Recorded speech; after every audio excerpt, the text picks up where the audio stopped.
let's rewind a little bit then.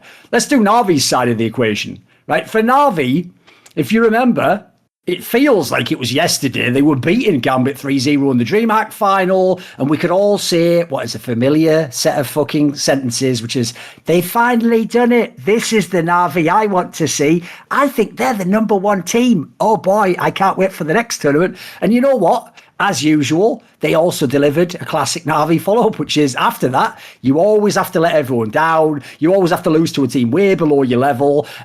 But within the seeds of that, Simple always pretty much continues to have mad maps, mad series, play super well. So, I'll go with you first on this player. Is NaVi, this might sound like a weird question since I'll set it up, but is NaVi a team you enjoy watching play? That's a hard one. It's Simple as a player I enjoy watching. Right, let me start with that. Let me start with that. I fucking love Simple. So if NaVi's playing, Simple's playing. So yes, I do enjoy it from that perspective. As a team, I'm not gonna like repeat what everyone's mentioned about their slow style and how at this point it's just become a meme, right? Just dumb at sometimes. Like you don't have to approach every single fucking round so very slow and just kind of make the clock itself an enemy and an opponent in the server, right? So they are frustrating, for sure. When it works and it looks amazing and all the pieces fit together, yes, it's a treat to watch. The way they dismantled Gambit in the finals of DreamHack Masters was great. Albeit, I feel Gambit still did really underdeliver in that particular series, right? But what frustrates me, and I guess we can just talk about a G2 game, right? You look at the first map, Mirage. Clinical, fucking fantastic Counter-Strike from NaVi. The way they play the 2v2s, the 1v2 scenarios, and I could see Gambit players just being frustrated. They did not know how to approach some of the scenarios because NaVi were making no mistakes. You head over to Dust 2. 2v5, like two 2v5s. There's one 2v5 where I think it was perfected with the Deagle. He gets a couple of kills, body shots with the Deagle, OP gun as it is, and it's a 2v5. The bomb's dropping the B bomb side. It's like 30 seconds remaining, and they all peek and take the fight to the remaining two Ts. I don't know why. Another 2v5 later on, which I think everyone's talking about it right now on Twitter as well. Like these are rounds you shouldn't be seeing, and we didn't see these rounds in the first game. You look at Nuke, for example. Apart from a few rounds here and there, the units just slow, clinical, but they were trading efficiently. Individuals popping off, and yeah, it just so many irritating factors in his team. You look at the individuals like Boomich. Is he going to show up? We don't know. Perfecto. Perfecto's been quite decent. I feel like he's been the one kind of stable thing in the team apart from Simple, obviously. Electronic, again, he's kind of fallen off a little bit, and then you look at all the other players. Bit, for example, sometimes he blows hot, sometimes cold. You don't know what you're expecting, right? And then you have these individuals, and then you bring in the entire, you look at it from a holistic perspective where as a team, as a unit, it just feels like they don't really have a style apart from that slow style approach. Like there's just so many mistakes being made in games where they shouldn't be making. Then you see them suddenly everything clicking together. So I don't know. The real answer is I don't know what sort of team they are. And I don't enjoy this because it's been a while right now. They're supposed to be a championship contender team. And then you see sparks of it like in Masters. And then it just dissipates. We saw that in the CIS RMR as well. So yeah, a team I don't enjoy watching, Duncan, but at the same time, Simple's there. So, I'll give them that. There's a reason to watch the show. Okay, come on, Ezio, what do you think? I think it just all goes down to, like we talked about before, like Blade and his involvement in the team. Like, how much does he actually have? Obviously, the play style is very similar to the flip side, which is that slow. I'd say it just hurts to watch. Like, I just collectively, because I'm not exactly, like, obviously everybody's a Simple fan, but I wouldn't say I tune in just to watch Simple on his own. I just kind of tune in, I see the entire team around it collapsing, and then somebody trying to perform CPR to 4 different players on his own team, hoping, can we please make the semi-finals this event, sort of thing. Which is, I can't, sit there and think this is fun to watch. Because it's kind of depressing, really. It's like, we're watching him just waste years now, I guess, on this team. And now we see Blade come in, it's like, oh, this could be the coach, this could be it. And then we see him trying to use the team like it's a chessboard, but he's using checkers. Like, some of these players can't do the things he's requesting of them. And then either that, or you have players who just fail to have their own decision to make, I guess. Like, the individual decision making just isn't there, which at some point you have to hope that they do make the decision, not just say, you have to go here, you have to sit there, I command you to do this. They need some individuality in that team. Yeah, I have to say, like, even though other people know I massively enjoy watching Simple, I actually will tune in just to watch him play. He's that good. But I will say, like, I actually find NaVi one of the most frustrating teams in the whole game to watch. Not least because he is so good. He can put them into situations that feel like you can't lose them, and they are the best at losing those in the game. I mean, listen, maybe G2 would go, give us a fucking minute. Like, all right, I'll give you a little bit of consideration as well after today's game. But normally NaVi are the kings of losing those scenarios. And part of the reason why is exactly what you're talking about here. It's the style of play that they use. Like, some of their players just aren't capable of playing that style. Like, when someone like an Astralis played that style, or Gambit plays that style now, like, in theory, if you're a noob and you watch it, you'd go, oh, but what if he got unlucky with that timer when he held that spot? Or what if he looked away? Like, yeah, but that's the point. When you're as good as they are, they very rarely make that mistake. People like NaVi do that all the time. Like, the amount of times they just, like, one guy's watching a corner to, like, cut a rotation off, and then for no reason he just looks over here and they get shot in the side of the head by the guy pushing. It's like,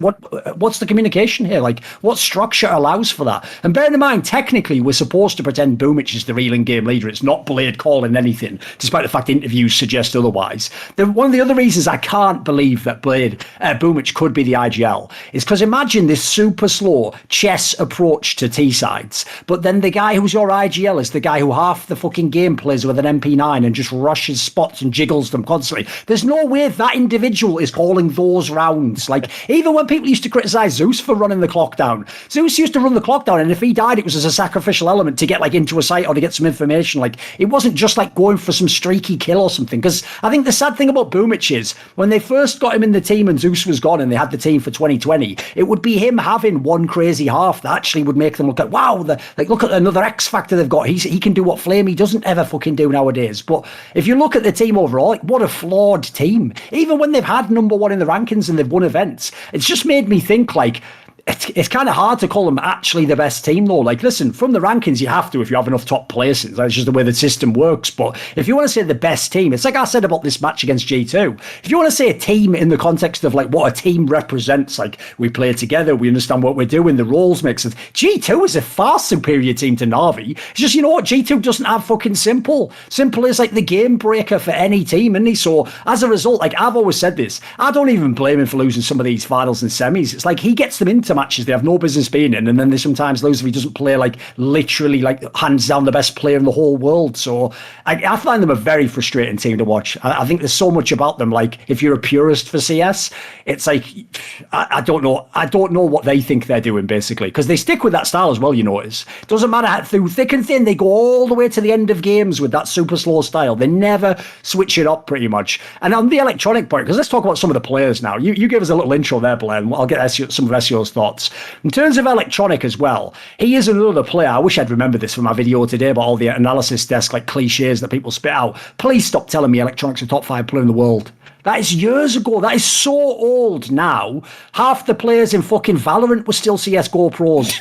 See what I did there? When that was a fucking relevant opinion. Like, this is the ludicrous. Listen, what's mad as well is he even was one of the reasons they dominated Gambit, because, like, in that teaser, he would just, like, open an entry, like, with 2 kills with an AK and take, like, 4 health off. Like, but that ain't gonna last. Like, I wish he was, because on this team, if he really was the true sidekick he used to be, like, back in 2018, then it'd be game over. They would be the best team. It wouldn't even matter some of the flaws. They'd have so much firepower, they'd be unstoppable. But I have to say, once you go past Simple, it's like you're just spinning a fucking roulette wheel to see who the second best player on NaVi will be. You have some thoughts, SEO? What do you think about some of the other players in the team?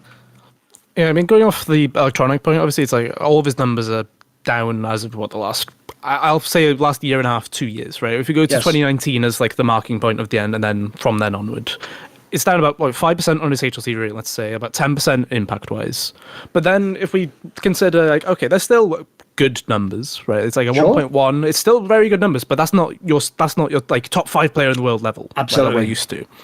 But we now have Perfecto playing better than electronic, but not quite having the consistency needed. So we now have essentially number 1 player, Simple. We now have 2A, 2B, essentially on this team, but neither of them will show up at the same time to give them the consistency of we're a top 1 team in the world.